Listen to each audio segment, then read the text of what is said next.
बिस्मिल्लाहिर्रहमानिर्रहीम। अस्सलाम वालेकुम। आज हम आपके लिए लेके आए हैं सफ़ेद लोबिया की रेसिपी और इसको बनाना बहुत ही आसान है। आए इसको स्टार्ट करते हैं टाइम वेस्ट किए बगैर। इसको बनाने के लिए हमें जिन चीज़ों की ज़रूरत है वो ये है कि इसमें 2 दरमियाने साइज़ के प्याज, 2 अदद टमाटर, 4 सब्ज़ मिर्चें, थोड़ा सा हरा धनिया, 1 टेबलस्पून भर के अदरक लहसुन का पेस्ट। इसमें जो मसाले शामिल होंगे, हाफ टी स्पून नमक, हाफ टी स्पून हल्दी और 1.5 टेबलस्पून लाल मिर्च का पाउडर। यहाँ हाफ टी स्पून नमक और हाफ टी स्पून हल्दी हमने इसलिए लिए है कि दाल को बॉईल करने में भी हाफ टी स्पून नमक और हल्दी शामिल होगी। अब हम अपनी दाल को कुकर में ऐड करने लगे हैं। सबसे पहले हम इसमें 4 गिलास पानी शामिल कर देते हैं। ये 4 गिलास पानी इसमें शामिल हो गया और साथ ही इसके हम अपनी दाल ऐड करते हैं। और ये दाल को मैंने जो है ना भिगो के रख दिया था 4 घंटे पहले। और इसको हमेशा कोशिश किया करें कि जब भी आप दाल बनाएं तो उसको नीम गर्म पानी में भिगो के रख दिया करें, वो गलने में बहुत आसानी होती है। इसको कुकर में शामिल करते हैं और इसके साथ हाफ टी स्पून नमक और हाफ टी स्पून हल्दी शामिल कर देते हैं।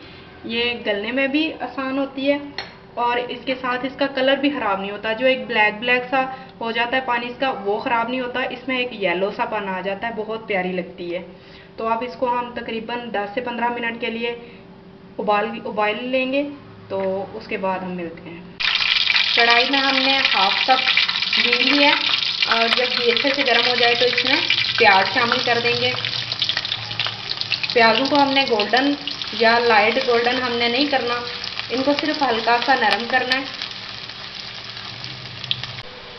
प्याज़ों को हम इतना सा ही नरम करेंगे और अब इसके साथ टमाटर शामिल कर देंगे, साथ में इसके हरी मिर्चें शामिल कर देंगे और इनका पानी खुश्क होने तक हल्का सा इनको भी प्याज़ों की तरह ही नरम कर लेंगे।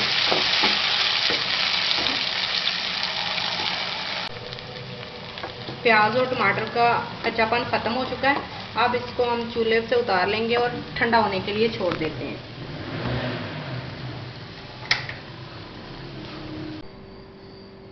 लीजिए, हमने इसको अच्छे तरीके से ठंडा कर लिया है और मसाले को अलग कर लिया है और घी सेपरेट हो चुका है। अब हम इसको जग में डालते हैं और ग्राइंड कर लेते हैं।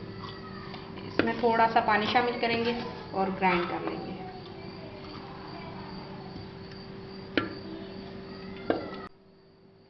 अब हम इसको ग्राइंड कर लेते हैं।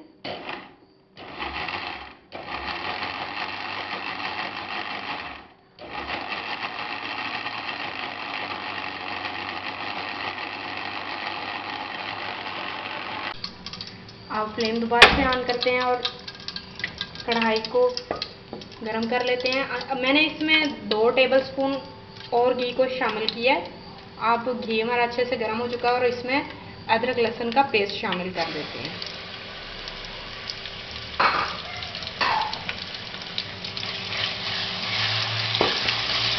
अदरक लहसुन के पेस्ट को इसका कच्चापन दूर होने तक और हल्का सुनहरा होने तक भून देते हैं।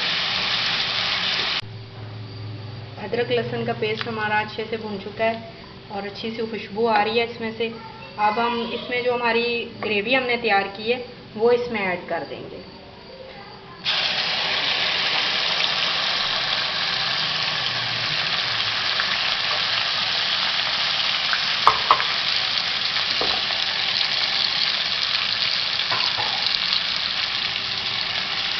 ग्रेवी को हमने पानी खुश्क होने तक भूनना है और अच्छे से इसको पकाना है। ग्रेवी हमारी बहुत अच्छे से भुन चुकी है, माशाल्लाह ऑयल सेपरेट हो चुका है और इसकी लुक देखने कितनी ज़बरदस्त है। अब हम इसमें एक साइड पे इसमें मसाले शामिल कर देते हैं।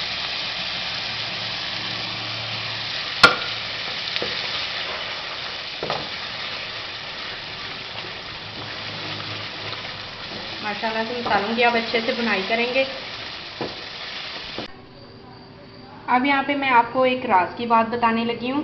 जो कि अक्सर हमारी माएँ बहनें दाल को बॉयल करते हुए गलती करती हैं, वो ये है कि हमने दाल को पानी से अलग कर लिया है। जब हमारी दाल बॉयल हो चुकी थी तो उसमें से हमने दाल को पानी से छान के अलग कर लिया है, और इसका पानी जो है वो हमने 10 मिनट के लिए छोड़ दिया था, ताकि इसकी जो नीचे एक प्यूरी सी होती है, ब्लैकनेस होती है, वो नीचे बैठ जाए। हम सिर्फ इसका पानी इस्तेमाल करेंगे और इसमें जो ब्लैकपन होता है वो हम ज़ाया कर देंगे। इससे जब ये दाल ग्रेवी में जाती है तो वो पानी भी हम प्यूरी वाला अगर शामिल करें तो उससे दाल ब्लैक हो जाती है। मसाला हमारा अच्छी तरह से भुन चुका है, अब इसमें हम दाल ऐड कर देंगे और दाल की 2 से 3 मिनट अच्छे से भुनाई करेंगे,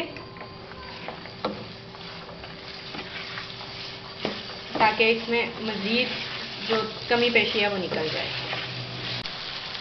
2 से 3 मिनट दाल की भुनाई करने के बाद अब हम इसमें दाल का पानी शामिल कर देते हैं।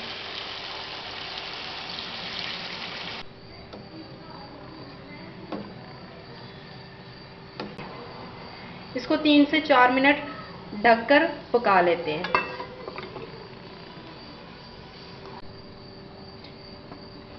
जी माशाल्लाह माशाल्लाह, दाल हमारी बिल्कुल तैयार हो चुकी है और कैसे इसके ऊपर ऑयल भी आ चुका है।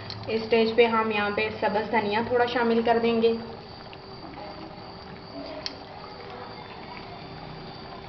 एक प्यारी सी खुशबू आ रही है माशाल्लाह। इसमें पानी की क्वांटिटी ये देखें इतनी सी है। हमें तो ज़रा रसला रसला सा पसंद है, और आप अपने हिसाब से अगर ये पानी बिल्कुल ड्राई करना चाहें तो पानी भी ड्राई कर सकते हैं। ले जी, हमारी दाल की माशाल्लाह से फाइनल लुक देखें कितनी ज़बरदस्त आई है, और ये बिल्कुल येलो येलो सी है, और कितना ज़बरदस्त इसका टेक्सचर है, और बहुत ही मज़े की तैयार हुई है। इसमें बिल्कुल भी कोई ब्लैकनेस नहीं है।